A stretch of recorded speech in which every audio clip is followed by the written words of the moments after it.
श्री कृष्ण गोविंद हरे मुरारी। हे भागवत भगवान, हे विष्णु परमात्मा, हे श्रीनाथ जी बाबा, हे दादा अपनी कृपा, हे प्रभु दीनानाथ।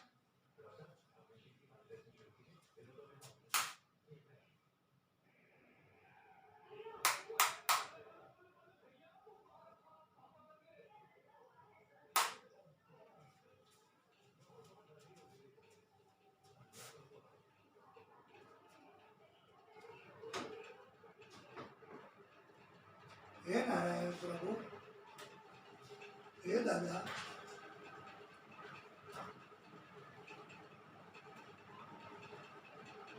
ओम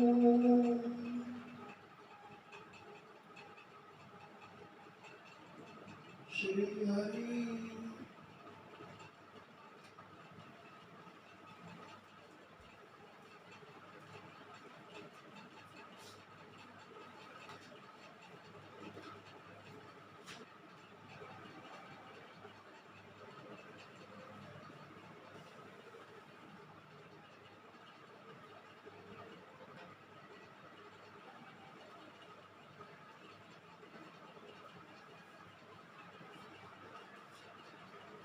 हे दादा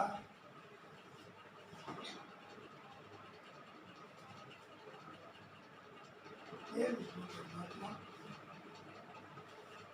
हे नारायण प्रभु,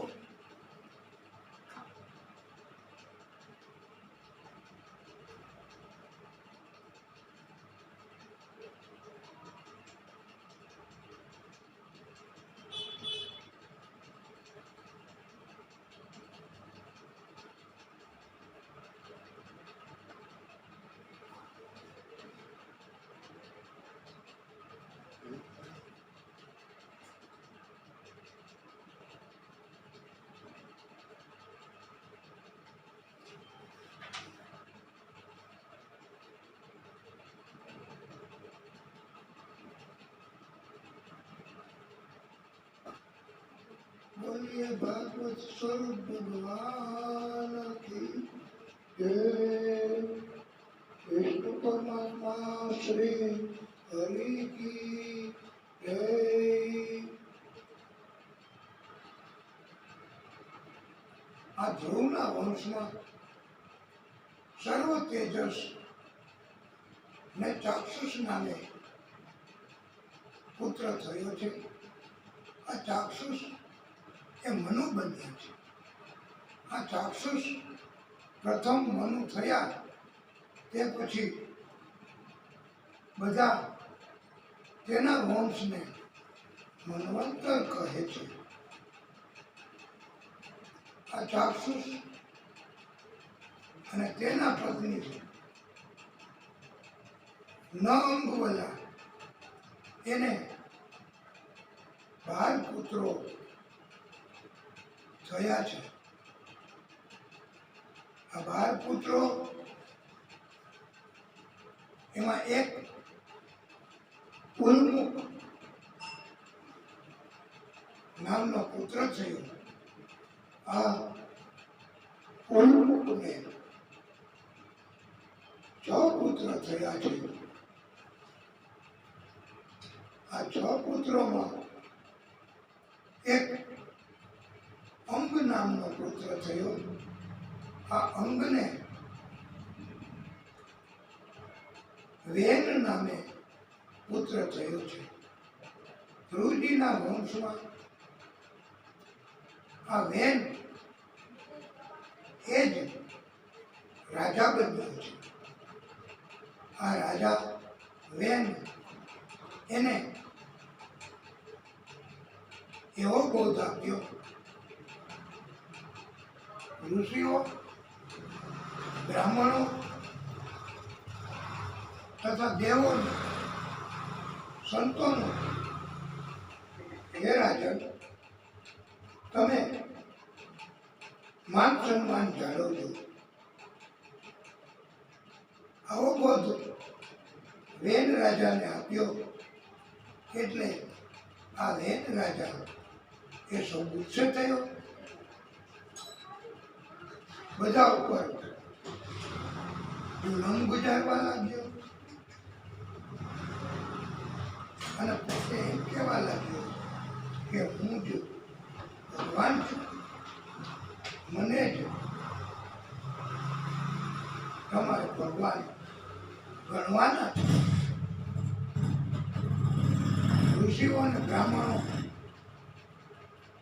ઉપદેશ આપતા પણ વેન સમજતો નહીં, વધારે ને વધારે જુલમ કરવા લાગ્યો. હવે તો ઋષિઓ બ્રાહ્મણો એમણે સાથે મળી અને આવો દુરાચારી રાજા ચાલે નહીં. આથી આ વેદ રાજાને ઋષિઓ અને બ્રાહ્મણોએ ભેગા થઈને એનું મૃત્યુ નિપજાવ્યું. પછી તો રાજા વગર રાજ્ય કેમ ચાલી શકે? બેનના શરીરને સાચવી રાખ્યું છે. સમય જતા ઋષિઓ બ્રાહ્મણોએ આ વેનના શરીરનું મંથન કર્યું. બંને હાથને હલાવ્યા તો એક જોડકું જન્મ્યું. તેમાં પુત્ર હતો તે પૃથુ અને પુત્રી હતી તે અર્કી એ નામથી ઓળખાય છે. અને એ પુત્ર અને પુત્રી મારફતે પ્રભુ વિષ્ણુ પરમાત્મા તથા લક્ષ્મીજીએ પ્રાગટ્ય કર્યું છે. બોલે વિષ્ણુ પરમાત્મા શ્રી હરિ કી જય. લક્ષ્મી માતા કી જય.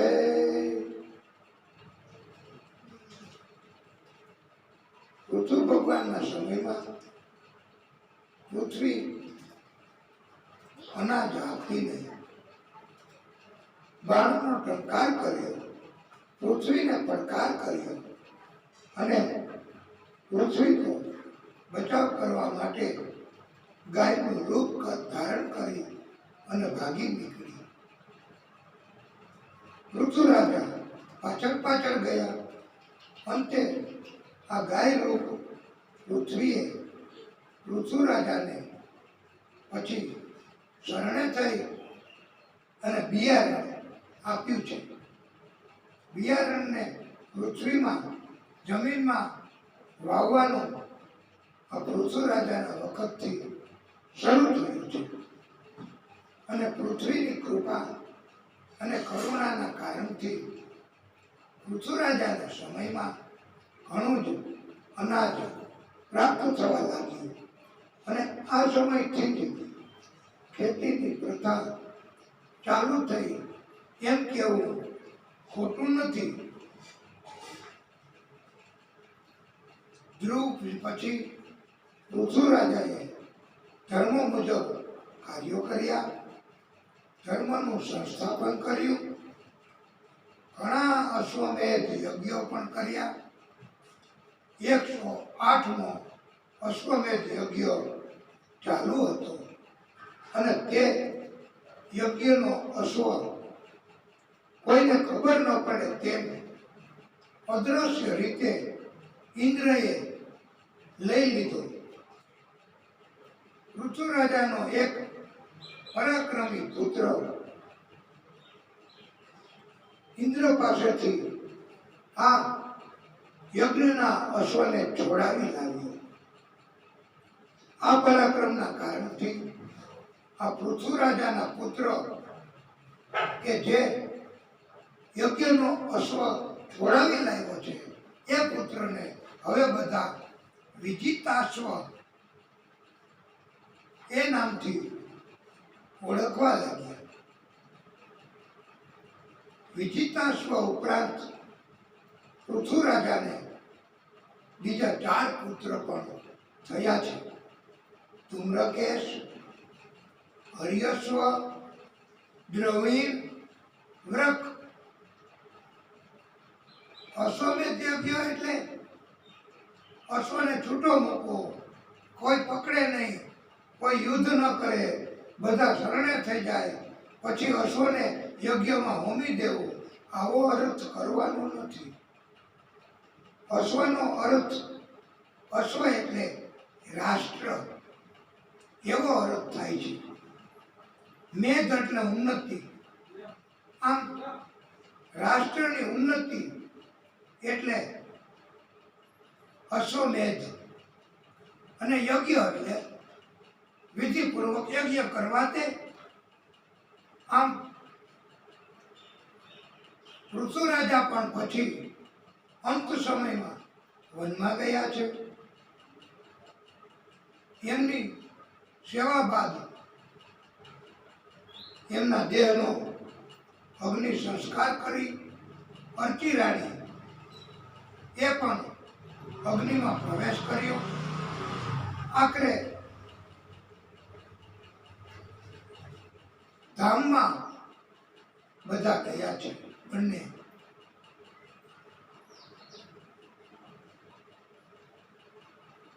પૃથુના વંશમાં બર્હિષદે આખી પૃથ્વી ઉપર દર્ભ પાથરીને આખી પૃથ્વીને ઢાંકી દીધી છે. અને સમય જતા આ બર્હિષદ એના નામથી, આ બર્હિષ નામથી આ બર્હિષના લગ્ન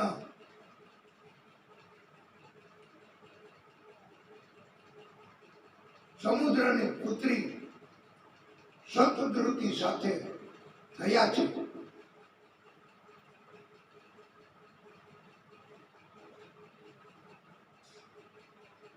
આ બર્હિષ તથા શતદ્રુતિના સમાગમથી 10 પુત્રો થયા. આ 10 પુત્રોને પ્રચેતસ કહેવાય છે.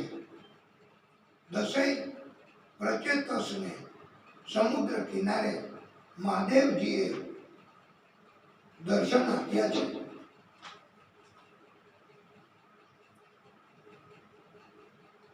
સુખદેવ પરમહંસ કહે છે, હે રાજન, હે પરીક્ષિત, પરમાત્મા ઈશ્વર ભગવાન અને એક એમનો મિત્ર એને પુરંજન કહેતા હતા. આ પુરંજન એટલે જીવ અને અભિજ્ઞાત એટલે ઈશ્વર ભગવાન પરમાત્મા. બંને ફરતા ફરતા જીવ એટલે પુરંજન એને એક 9 દરવાજા વાળી નગરી પ્રાપ્ત થઈ. એમને પ્રવેશ કર્યો.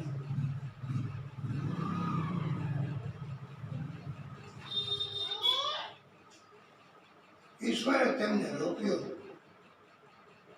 પણ રોકાયો નહીં. આ 9 દરવાજા વાળી નગરી એટલે આપણું આ માનવ શરીર. એમાં જઈ પુરંજન તો આંખ, કાન, નાક, હાથ, પગ બધા જ અવયવો મારફતે જેવી રુચિ પડે તેવા કાર્યો કરવા લાગ્યો. પરમાત્માએ તેમને અટકાવ્યો, પણ એ તો હવે જેવું ગમે આંખને એવું જોવા લાગ્યો, જેવું કાનને ગમે એવું સાંભળવા લાગ્યો. આથી આવા કર્મના બંધનથી હવે પુરંજન એ ફસાવા લાગ્યો. એને બીજું જન્મ પણ લેવું પડ્યું. મૃત્યુ થાય, બીજું જન્મ લેવું પડે, એની વેદના સહન કરવી પડે છે. પરમાત્મા તેને છોડાવવા મદદ કરતા પણ પુરંજન ફસાતો ગયો. અંતે તેમનું બીજું જન્મ થયું.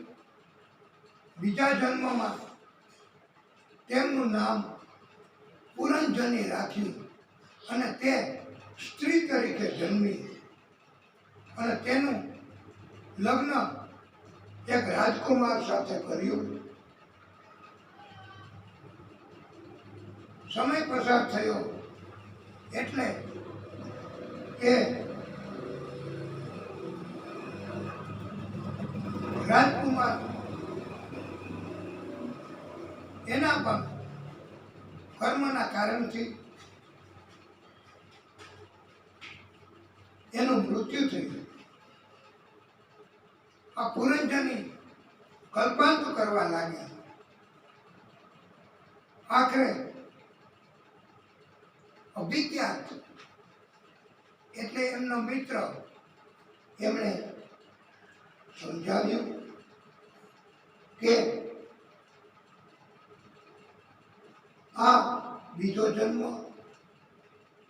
સ્ત્રી તરીકેનો, આની પહેલા પુરુષ તરીકે, અને આમાં આવા કર્મના બંધનથી જ સ્ત્રી પુરુષ અને એ પણ પછી મૃત્યુ પામે અને પછી એમની પાછળ કલ્પાંત કરવો પડે એવા કર્મોમાં ફસાવવું અને ગુલામ બનીને રહેવું એના કરતા ઉત્તમ મજાના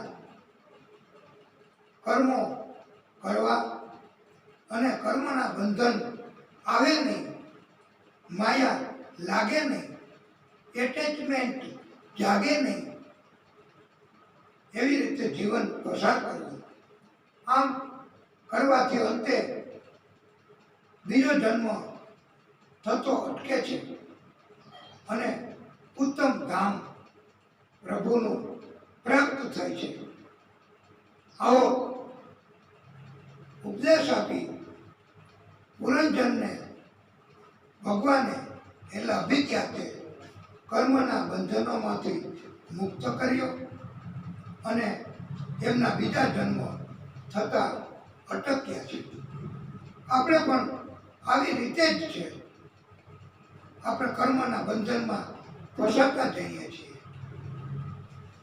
આપણને સંતાનો, પત્ની, માતા પિતા એમને બધાની તરફ લાગણી, એટેચમેન્ટ ઉત્પન્ન થાય છે અને એમને સુખી કરવા માટેના આપણે કર્મો કરીએ છીએ. એના કારણથી આપણને બીજા જન્મ લેવા પડે છે. માટે આવી માયામાં ફસાવવું નહીં એવો ઉપદેશ આપ્યો છે. આમ છતાં આપણને બધાને પણ આજે પ્રભુ ભગવાન પરમાત્મા ગુપ્ત રીતે મદદ તો કરે જ છે. મોટામાં મોટા અઘરામાં અઘરા કાર્યો બધા એ ભગવાન ગુપ્ત રીતે કરી આપે છે. અને ભગવાન કહે છે કે હે જીવ, ખેતર ખેડવાનું કામ તારું, ઉપજ આપવાનું કામ મારું. ઉપજ આપવી તો કેટલું અઘરું કામ છે, છતાંય ભગવાન આવી રીતે મદદ કરે છે. જીવને કહે છે આજે પણ કે હે જીવ, ખાવાનું કામ તારું, પચાવવાનું કામ મારું. એટલે આપણે બધા ખાઈએ જે કંઈ ખોરાક એ બધો પચાવે છે કોણ? એ અભિજ્ઞાત, એ પરમાત્મા, એ ભગવાન. આમ અઘરામાં અઘરા કાર્યો આપણા પરમાત્મા કરી આપે છે અને બદલામાં પ્રભુ એમ કહે છે કે માયામાં ફસાવું નહીં, સત્કર્મ કરવા, સત્સંગ કરવો, કોઈ રોકે તો તેમનો ત્યાગ કરવો. કુટુંબમાં પુત્ર હોય, પત્ની હોય, સંતાનો હોય, એ આપણને સત્કર્મ કરતા રોકે, સત્કર્મ કરવામાં સાથ ન આપે તો પણ આપણે પ્રભુમાં શ્રદ્ધા રાખવી. એ બધા ભલે વિરોધમાં જાય, એ બધા ભલે સહકાર ન આપે, સપોર્ટ ન કરે, તો એમની માયા છોડી દેવી અને સત્સંગ સત્કર્મ કરતા રહેવું. તો ભગવાન પોતે અદૃશ્ય રીતે આવું જીવન જીવશું તો આપણું જીવન એ ધન્ય બનાવશે, આપણને આનંદ આનંદ જ આપશે. ભલે ને સંતાનો કે ભલે ને એમના પરિવાર કે ભલે આ દેહના સગા દેહના સંબંધીઓ વિરોધ કરે, પણ ભક્તિ છોડવી નહીં, સત્સંગ છોડવો નહીં. અને તો જ આપણું જીવન ધન્ય બનશે. પ્રભુ પરમાત્મા હંમેશા મદદ કરશે. અને એવું કહેવામાં જ આવે છે ને કે जिसका कोई नहीं, काका मामा भाई बहन पति पत्नी संतानों परिवार एमांथी कोई सपोर्ट न करे तो कई वांधो नहीं, एनो अफसोस न करवो. एटले जिसका कोई नहीं उसका तो खुदा होता है. एटले परमात्मा आदि शक्ति तो होय ज छे, ई तो मदद करे ज छे. भले ने पछी मुश्केलीनो समय होय, कोई न कोई रीते प्रभु मदद करे छे, परमात्मा मदद करे छे.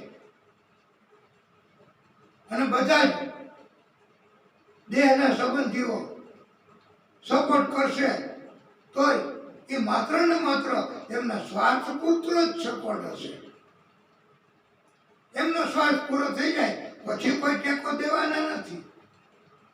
એમને જે કઈ જોઈએ એ તમે આપ્યા કરશો, આપ્યા કરશો, આપ્યા કરશો તો એ તમને માત્ર ઉપર ઉપરથી એવો એક્શન કારક પ્રેમ કરશે.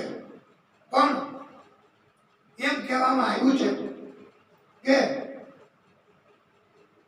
સચ્ચાઈ છુપાવી શકાતી નથી. ખબર તો પડી જ જાય છે કે આપણા દેહના સંબંધીઓ આપણી ઉપર આ ખોટો આર્ટિફિશિયલ કૃત્રિમ એવો પ્રેમ બતાવે છે, માત્ર વાસ્તવમાં કઈ પ્રેમ નથી કોઈને. કારણ કે કળિયુગ અને કોઈ સેવા કરવા તો તૈયાર જ નહીં થાય. તરત જ કઈ તકલીફ પડશે, કઈ દરદ આવશે, ઘટપણ આવશે તો આ બધા સગા સંબંધીઓ એ જેમ સરોવરમાં પાણી સુકાવા માંડે તેમ બધા પક્ષીઓ અને છેલ્લે માછલાઓ પણ જતા રહે છે. અને કોઈ સપોર્ટ નહીં કરે, બધા જતા રહેશે.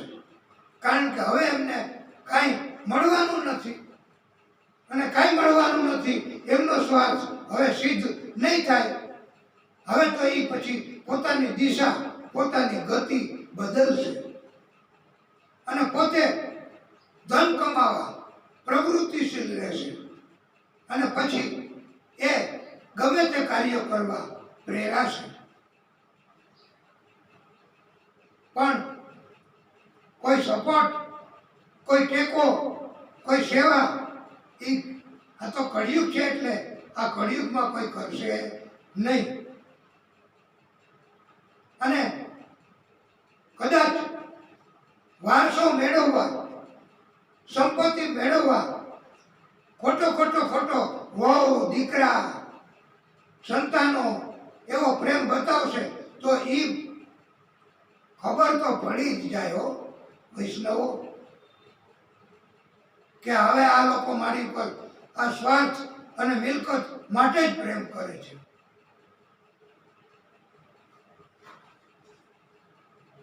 આવો બોધ ભાગવતકારોએ આવા કળિયુગના ખોટા ખોટા ભાવ બતાવવા વાળા લોકોને એવો શિક્ષણ આપ્યું છે ભાગવતકારોએ કે એમ કહ્યું છે કે સચ્ચાઈ છુપ નહીં શકતી, બનાવટ કે ઉસૂલો છે, અને ખુશ્બુ આ નહીં શકતી, કભી કાગજ કે ફૂલો છે. એટલે આવા પ્રેમના કારણે હવે એમની તરફ લાગણી કેમ રાખવી, એમની તરફ એટેચમેન્ટ કેમ રાખવું, એમને મદદરૂપ ઘટપણ હોવા છતાંય કેમ કરવું, એમને આશીર્વાદ કેમ આપવા. અને આવી પરિસ્થિતિમાં ઘટપણમાં બધા સાથ છોડી દે અને એમ કહેવામાં આવ્યું છે કે એવો સમય પણ આવે છે હો ભક્તો કે આપણને આવા દેહના સંબંધી તો શું પણ એવો સમય આવે કે આપણો પડછાયો પણ આપણને સાથ નહીં આપે. માટે બધા કળિયુગમાં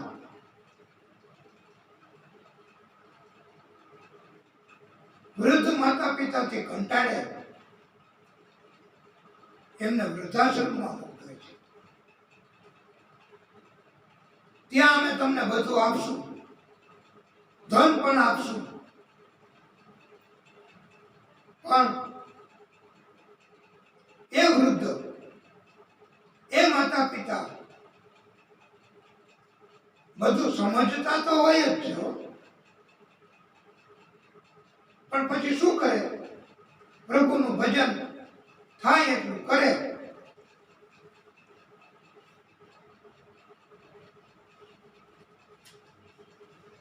અને ભજન ના કારણથી પ્રભુ કૃપા કરે એટલી થાય. આ પ્રિયવ્રત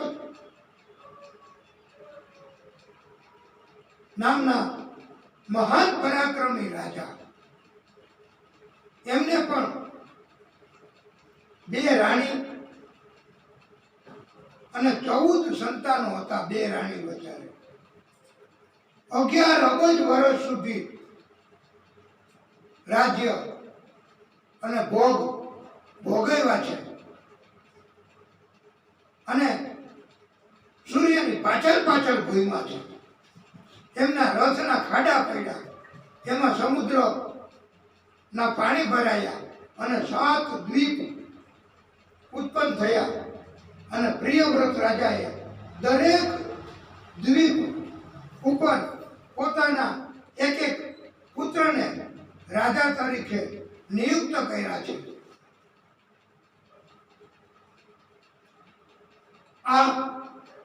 આટલી સંપત્તિ પ્રિયવ્રત રાજાએ મેળવી, પણ છતાંય એ કાંઈ પોતાની સાથે લઈ ગયા નથી. આખરે પોતાના સંતાનોને સોંપતા ગયા છે. આપણે પણ આવી રીતે સંપત્તિ ભેગી કરશું તો કઈ સાથે આવવાની નથી. અંતે આપણી ઈચ્છા નહીં હોય તો એ છોડીને જતું રહેવું પડશે. અને પાછળથી સંતાનો પોતપોતાના ભાગ પાડવા પણ ઝઘડા કરશે. મારા ભાગમાં આ જોઈએ, મારા ભાગમાં આ જોઈએ. અને એમ થાય કે હવે વૃદ્ધત્વ આવ્યું છે તો ઝઘડા ન કરે માટે સંપત્તિની વ્યવસ્થા કરવી. તો ત્યારે પછી આપણે કોને કેટલી સંપત્તિ આપવી એવો નિર્ણય કરી શકીએ નહીં. ત્યારે આપણે પછી આખરે ભગવાન ઉપર જ છોડવું પડે છે. અને પ્રિયવ્રત રાજા એમના વંશમાં અગ્નિધ્ર અને અગ્નિધ્રના પુત્ર નાભી અને આ નાભીના લગ્ન મેરુદેવી સાથે થયા. નાભી અને મેરુદેવી એમને ત્યાં યોગ્ય પુરુષ ભગવાને વરદાન આપ્યું અને પ્રભુ પોતે પુત્ર તરીકે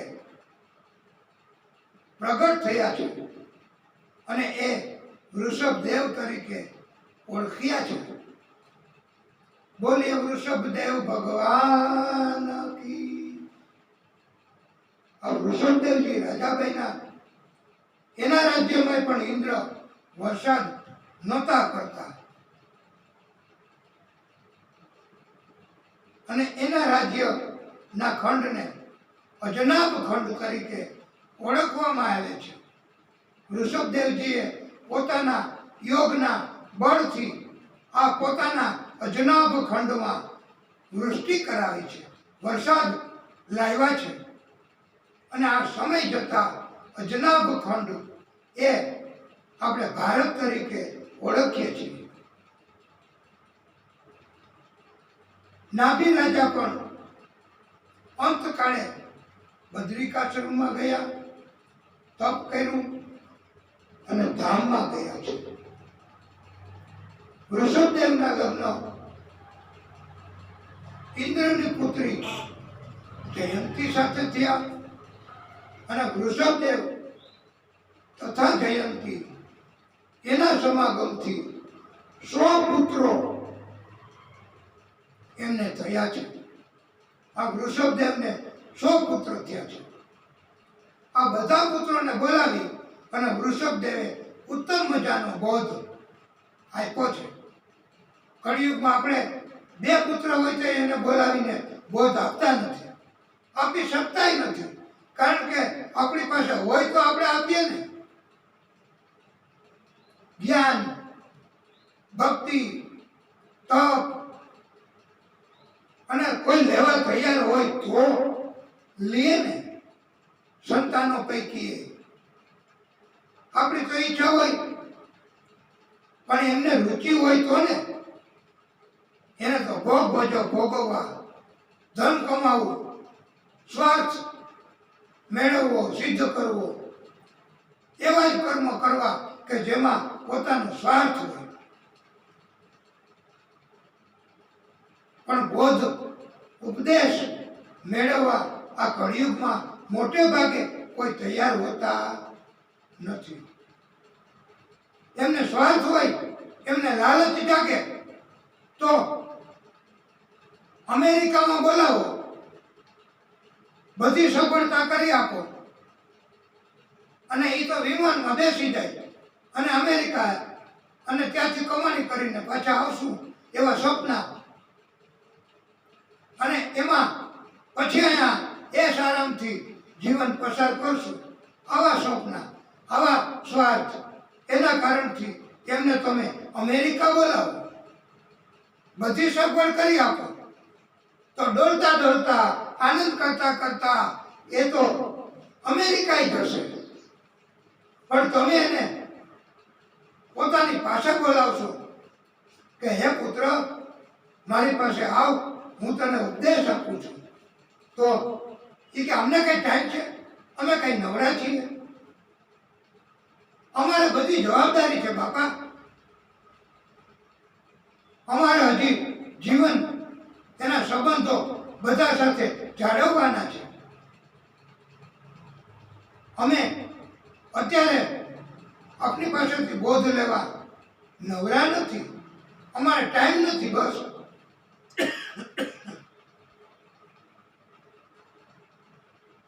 પણ પોતાનો સ્વાર્થ સિદ્ધ થતો હોય તો એટલે દૂર પણ જાય.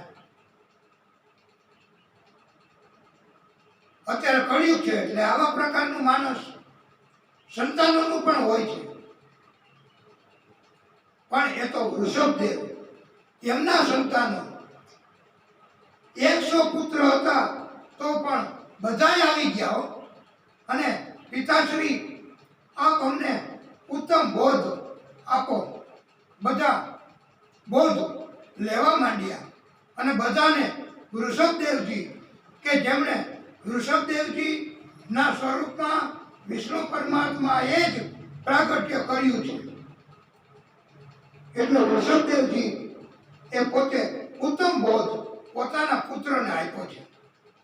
અને એમ કીધું છે કે આ પૃથ્વી ઉપર પેટેથી નહીં સરકીને ધીમે ધીમે પેટેથી સરકીને ચાલે એવા કોણ?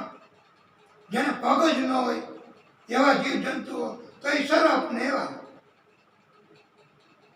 તો એના કરતા પગેથી હાલે એ ઉત્તમ જીવ કહેવાય. અને પગેથી હાલે એના કરતા ઉત્તમ ભૂત પ્રેત. અને ભૂત પ્રેત કરતા પણ ઉત્તમ જીવ કોણ? તો ગંધર્વ. ગંધર્વો કરતા ઉત્તમ સિદ્ધ લોકો. અને સિદ્ધ લોકો કરતા ઉત્તમ કિન્નરો. કિન્નરો કરતા ઉત્તમ દેવો.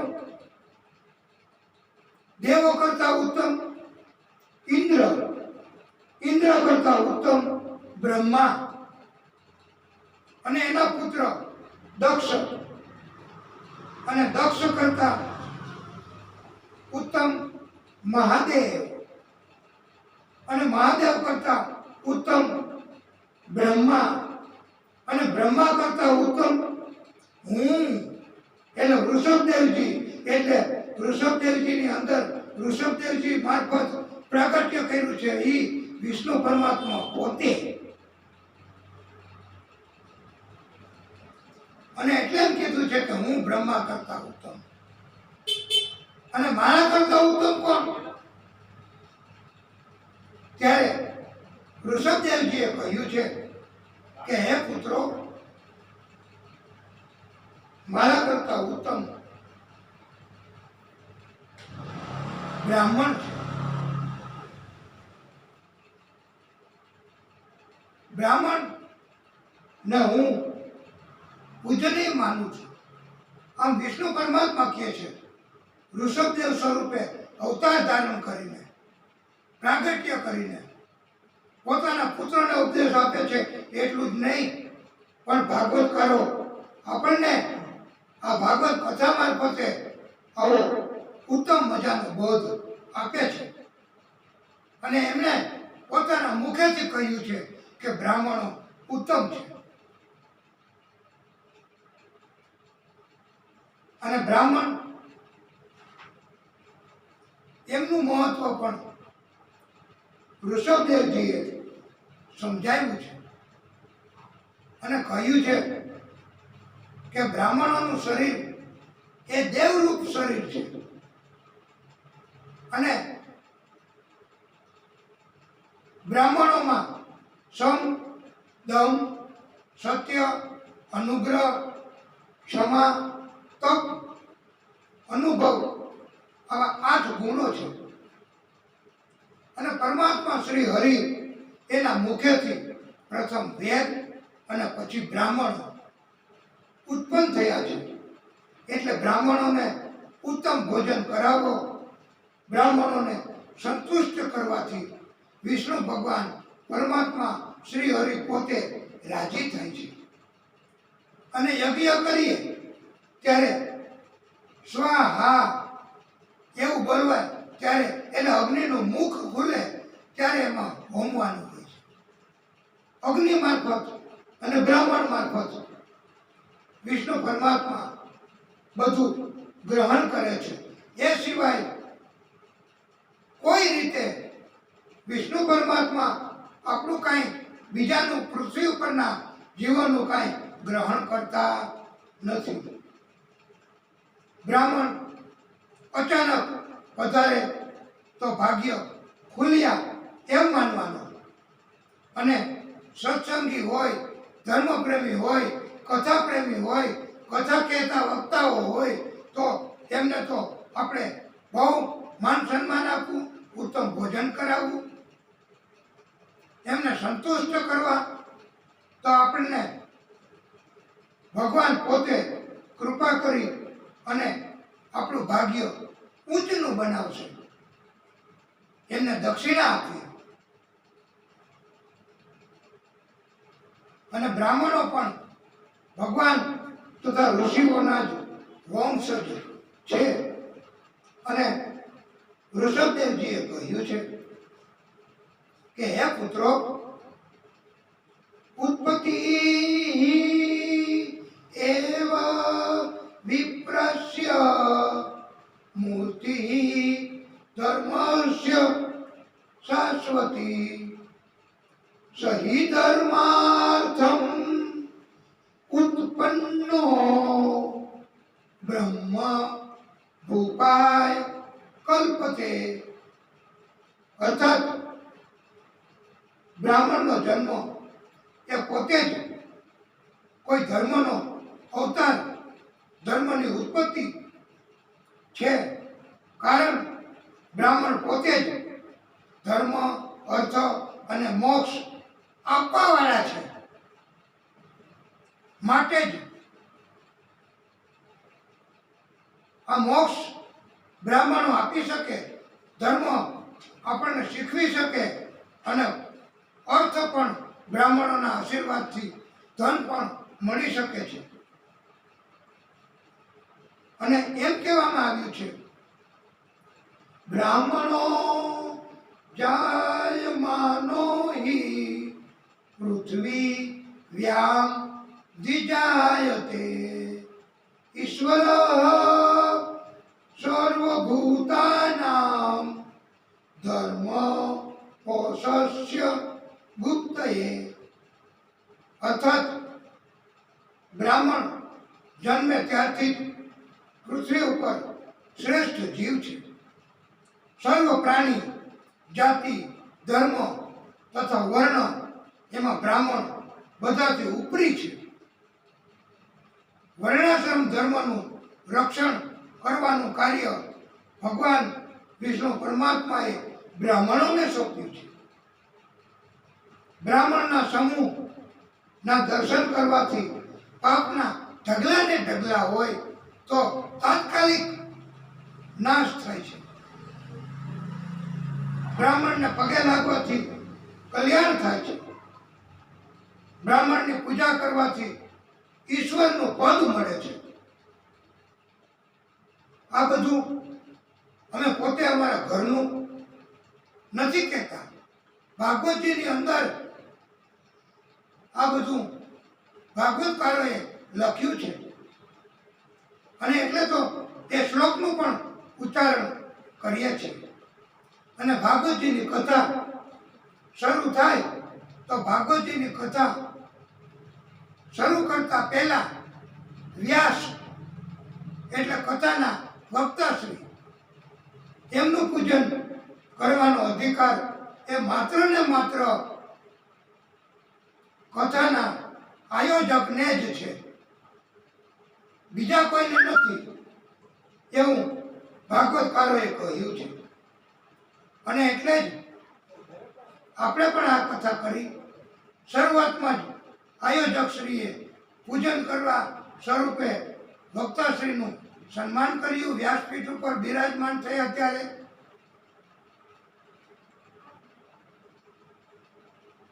આવું મહત્વ, આવો બ્રાહ્મણોની કથા ઋષભદેવજીએ પોતાના 100 પુત્રોને ઉપદેશ સ્વરૂપે કહી છે. જો કે કળિયુગમાં બધાય આ ઉપદેશ પાચન કરી શકતા નથી, સ્વીકારી શકતા નથી. હવે જોયા બ્રાહ્મણોમાં બ્રાહ્મણના કર્મ ક્યાં છે? લ્યો બસ આટલી વાત. આવી રીતે ટીકા, આવી રીતે વિદ્વાન, આવી રીતે બ્રાહ્મણો એની વાત નિંદા, પણ કળિયુગ છે એટલે કરે. બ્રાહ્મણો ને માન સન્માન કળિયુગના માણસો આપે નહીં, કારણ કે અભિમાન પોતાની જાતનું હોય છે. એટલે પણ કળિયુગ છે, બ્રાહ્મણો પણ જાણતા હોય છે કે કળિયુગ છે, એમનામાં અભિમાન છે, તો એ માન સન્માન તો ન આપે, પણ ઉલટાના હેરાન પરેશાન પણ બ્રાહ્મણને કરવાના થાય તો કરે, કારણ અભિમાન. અને આવી રીતે બ્રાહ્મણને માન સન્માન કે એમની પૂજન સંતુષ્ટિ ન કરી શકે તો કાંઈ નહીં, પણ બ્રાહ્મણોની નિંદા તો કરવી નહીં, એમને પરેશાની ત્રાસ તો કરવો નહીં, નહીતર પ્રભુ પછી કષ્ટ આપે તો એ કે હે ભગવાન હવે તમે બચાવો, તો ભગવાન કહે કે હવે હું તને કેવી રીતે બચાવું, એ અભિમાનમાં ને અભિમાનમાં કેવા કેવા કર્મો કર્યા છે. અને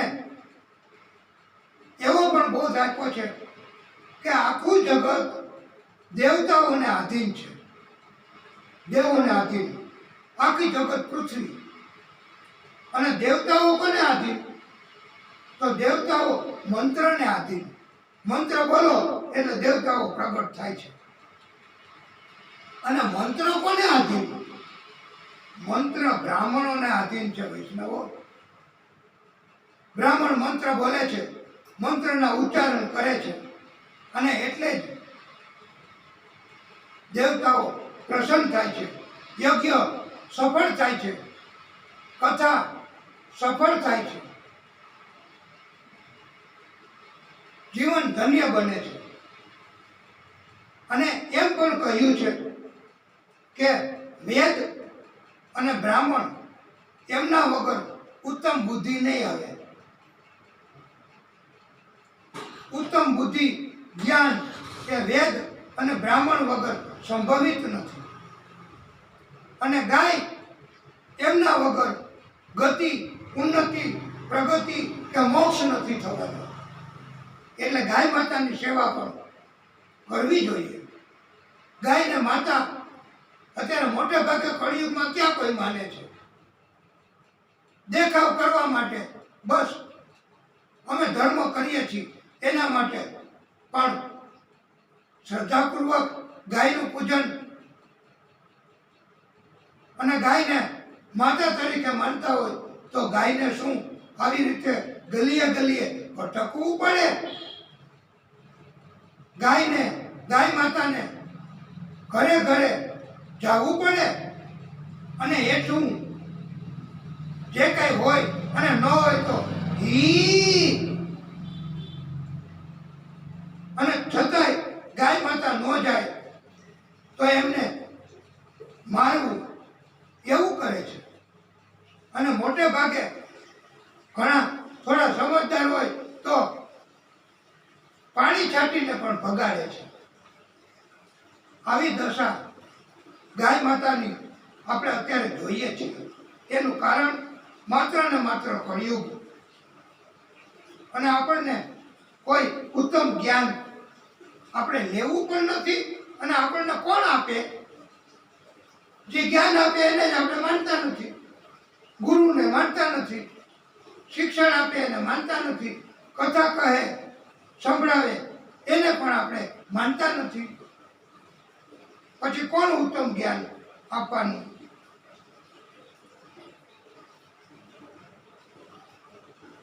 ઉત્તમ બોધ.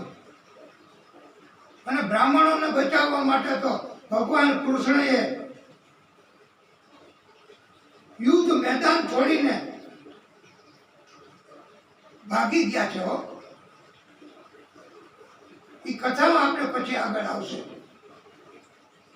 એટલે બ્રાહ્મણો એનું મહત્વ એ ભાગવતકારોએ કહ્યું છે. એ વખતમાં આપણા પૂર્વજોનો જન્મ ન હતા ત્યારે તો એ કથા એ કોઈ બનાવટી કથા નથી, આ કોઈ લખેલી કથા નથી. આ ભગવાને પોતે પોતાની વાણીથી વિષ્ણુ પરમાત્માએ કહેલી કથા છે. અને પછી તો આવો ઉત્તમ બોધ ઋષભદેવ સ્વરૂપે આપ્યો છે. અને એમણે પણ પોતાનો આવો ઉત્તમ બોધ આપી અને પોતે પણ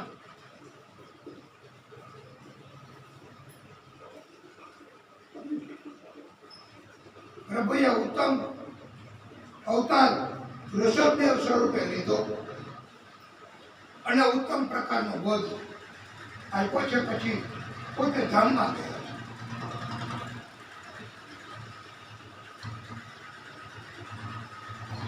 સૂર્યદેવ પ્રકૃતિથી પર છે, શુદ્ધ સત્વમય છે. કર્મ પ્રમાણે ફળ સૂર્ય આપે છે. એવી કથા સુખદેવ પ્રભુ કહે છે કે હે રાજન, તમે ધ્યાનથી સાંભળો. એકદા તું મહાન ધ્યાન કૃતાભિષેક નૈયમિકા વશ્યકો બ્રહ્માક્ષરમ અભિગૃણાનો મુહૂર્ત ત્રયમ ઉદકાંત ઉપવિવેશ. સુખદેવ પ્રભુ કહે છે, ગંડકી નામની પવિત્ર નદી, જેને ચક્ર નદી પણ કહેવામાં આવે છે, આ નદી શિલાઓથી પવિત્ર નદી છે અને શિલાઓ આ નદીના કિનારા ઉપર પણ રહેલી છે. આ ગંડકી નદીમાં સ્નાન કરી નૈમિત્તિક તથા સ્વચ્છ કર્મોથી પરવારી અને ભરતજી ઓમકારનો જપ કરતા હતા. ત્રણેય મુહૂર્ત કાળમાં નદીમાં ઉભા રહી જપ કરે. તત્ર તદા રાજન હરિણી પિપાચયા જલાશય અભ્યાસમ એકૈ વોપજ ગામ. આ સમયે તરસથી વ્યાકુળ થયેલી એક હરણી ગંડકી નદીના કિનારે આવી અને પાણી પીતી હતી. ત્યાં જ સિંહની ત્રાળ ગર્જના સાંભળી ભયભીત બની કૂદકો મારી પેલે કિનારે જવા પ્રયત્ન કર્યો.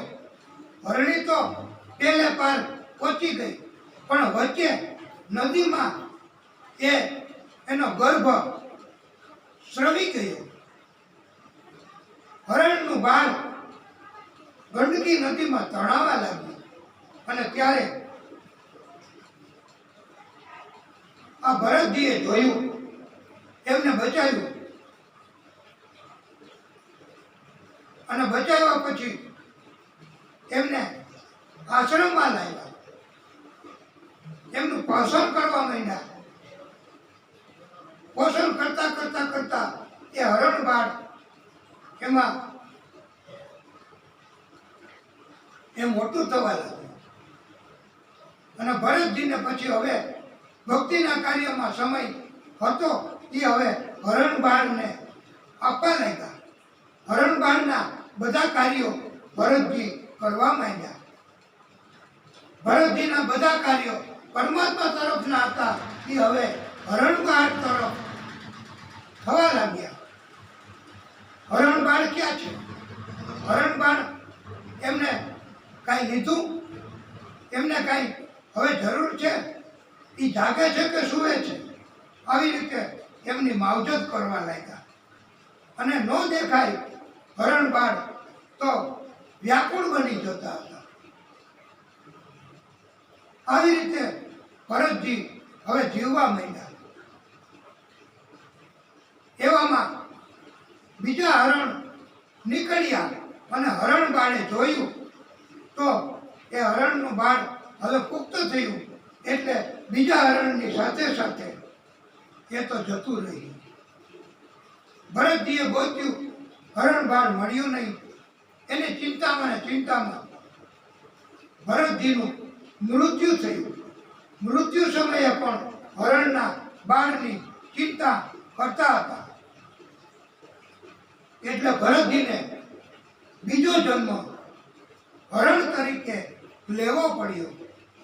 અને પછી હરણ તરીકેના જન્મમાં પણ ભક્તિ કરતા, તપ કરતા, વ્રત પણ કરતા અને પ્રભુની કૃપાથી એ જન્મ પણ પૂરો થયો. હરણ તરીકેનું મૃત્યુ થયું અને ત્રીજો જન્મ ભરતજીનો એ બ્રાહ્મણના ઘરે થયો. અને એમને બધું યાદ હતું. બ્રાહ્મણની ઘરે જન્મ થયો એટલે એ કોઈ પણ કાર્યથી લેપાતા નહીં, એને કાંઈ અસર ન થતી. એને ભાઈ, બહેન, માતા, પિતા, દુનિયા, સ્વાર્થ, મતલબ એવું કશું જ નહીં. કારણ કે એમને યાદ હતું કે આના કારણથી જન્મ લેવા પડે છે. પ્રભુની ભક્તિ જ કરતા, પોતાના નિજ આનંદમાં જ રહેતા ભરતજી ત્રીજા જન્મમાં. અને ત્યારે એમનું નામે ભરત રાખ્યું. એમને કોઈ કામ કીધે તો એ કઈ ધ્યાન ન આપે. એટલે એને બધા બુદ્ધિ વગરના અને જળ કહેતા હતા. પછી એનું નામ જળ ભરત પડી ગયું. કોણ? એ કે જળ ભરત. એવા નામથી ઓળખવા માંડ્યા. એમના ભાઈઓ એમનો વિરોધ કરે, એમના માતા પિતા એમનો વિરોધ કરે, બધા કંટાળ્યા. અને એકવાર તો એમને મૂકી આવ્યા ખેતરે કે કાંઈ કામ નથી કરતો, તો હવે તું આ ખેતરમાં કોઈ પક્ષી આવીને આપણી ઉપજને નુકસાન ન કરે એને ઉડાડવાનું કામ તો કરજે. પણ આ તો ભરતજી સેવાય ધ્યાન ન આપતા. ખેતરમાં પણ બેઠા બેઠા એ તો આનંદ કરતા, ભક્તિ કરતા. પશુ પક્ષીઓ આવે તો એમને પણ ઉડાડતા નહીં.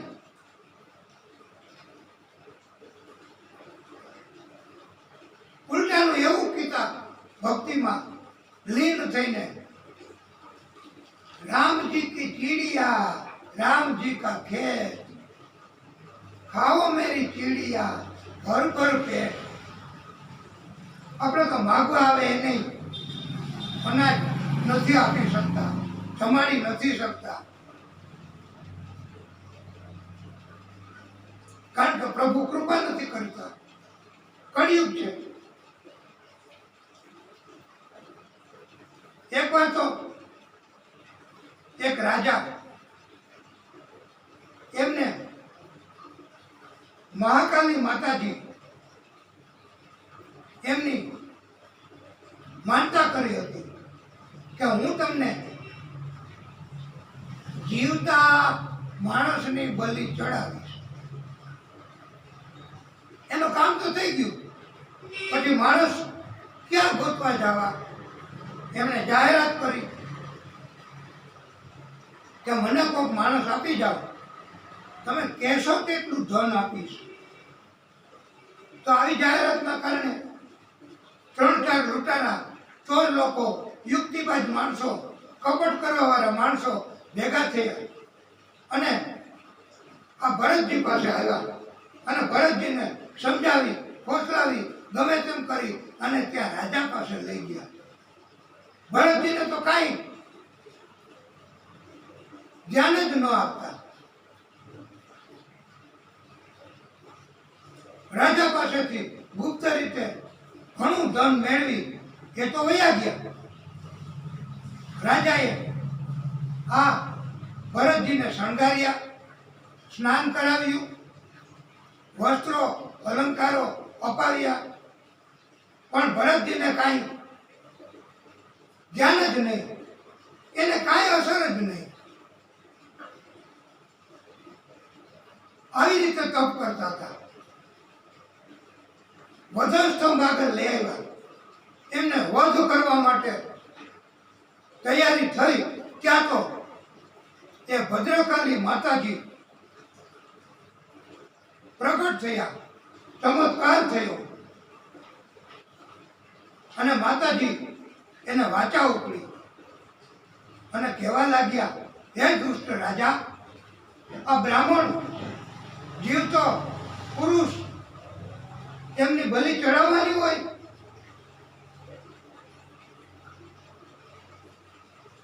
અને માતાજીએ તો ગુસ્સો કર્યો, બધાને તલવારથી નાશ કર્યો, માફી માંગી રાજાએ.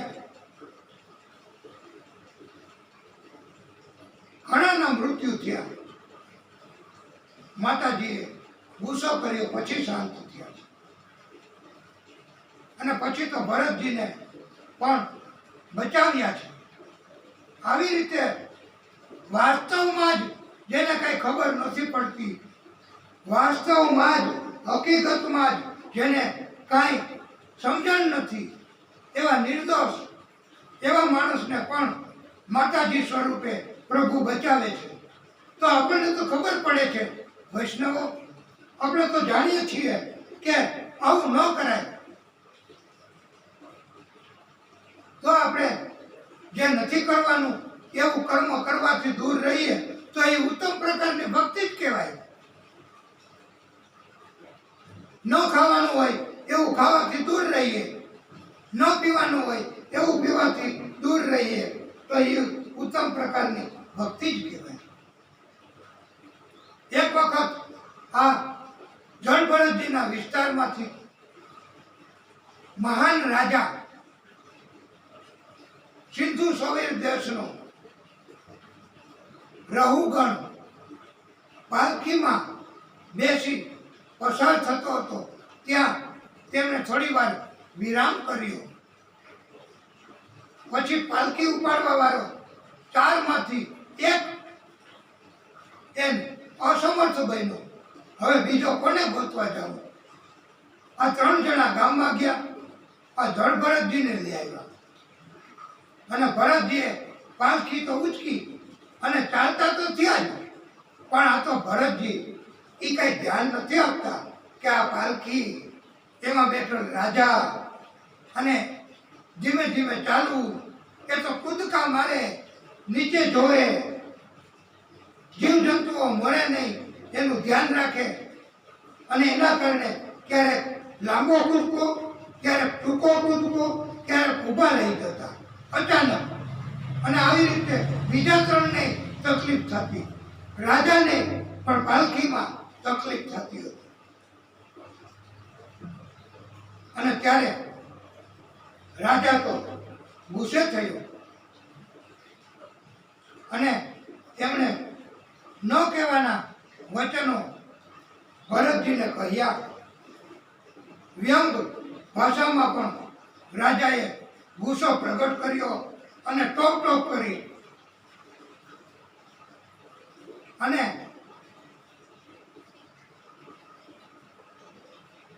રહુગણ રાજાએ કહ્યું કે તું કોણ છો? સીધી રીતે કેમ નથી ચાલતો?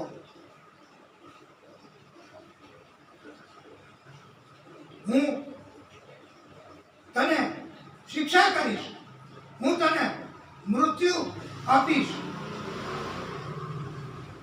આવા શબ્દો સાંભળ્યા અને ભરતજીને થયું કે હવે મારે આ રાજાને બોધ આપવો પડશે. ભરતજીએ કહ્યું કે રાજન, તમે અભિમાનના કારણથી બધા અપમાન ભર્યા શબ્દો કહ્યા, પણ અમે ધ્યાનમાં લીધું નથી. પણ તમે મૃત્યુ કરવા વાળા કોણ? તમે મને મારી શકશો? તમે મારું મૃત્યુ કરી શકશો? એ તો પ્રભુના હાથની વાત છે. કર્મ મુજબ, કર્મથી જન્મ થાય, કર્મથી મૃત્યુ થાય. અને મૃત્યુ એ થતું જ નથી. આત્મા બીજું શરીર ધારણ કરે છે. રાજાએ સાંભળ્યું તો પગમાં પડી ગયા રાજા પોતે અને કહેવા લાગ્યા કે આપ બ્રાહ્મણ તો નથી ને?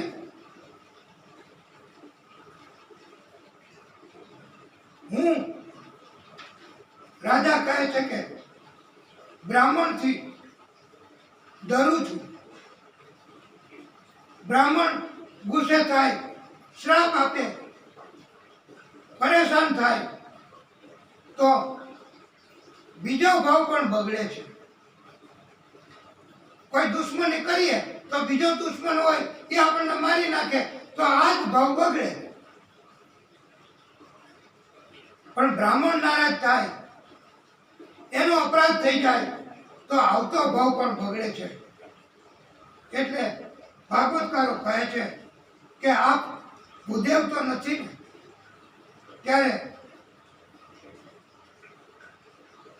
આ જળભરતજીએ આ રહુગણ રાજાને ઉત્તમ પ્રકારનો ઉપદેશ, ઉત્તમ પ્રકારનો બોધ આપ્યો છે અને કહ્યું છે, હે રાજન, તમારે બધા જ જીવની અંદર પરમાત્માનો વાસ છે. કણે કણમાં પ્રભુ વસે છે. માટે અભિમાનને છોડો, બધા જીવને માન આપો.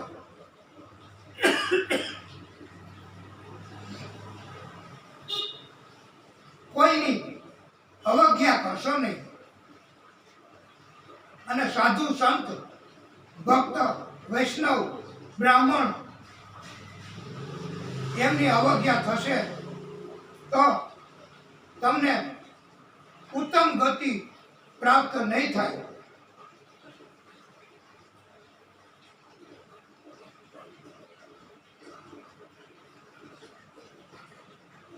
પૃથ્વી ઉપર જગતમાં રાજા, પ્રજા, રાજ્ય ચલાવવું એ તો બધી પરમાત્માની ઈચ્છા મુજબ છે. એમાં અભિમાન કે હું કરું એવું રાખવાનું નથી. અને બધા જ દુઃખનું કારણ એ ક્રોધ તથા અભિમાન, અને એના કારણથી જ બધા કષ્ટો આવે છે.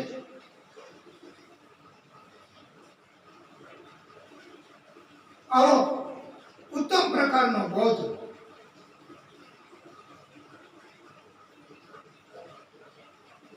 રહુગણ રાજાને ભરતજીએ આપ્યો છે.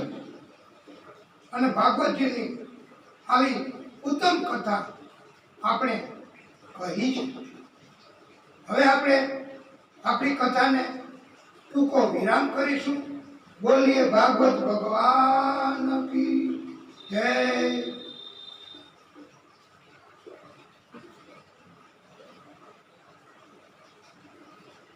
હે દાદા, હે વિષ્ણુ પરમાત્મા, હે નારાયણ પ્રભુ, ઓમ શ્રી હરિ, હે નારાયણ ભગવાન, એવું શ્રી નારાયણનું નામ અમને પ્રાણ પ્યારું છે.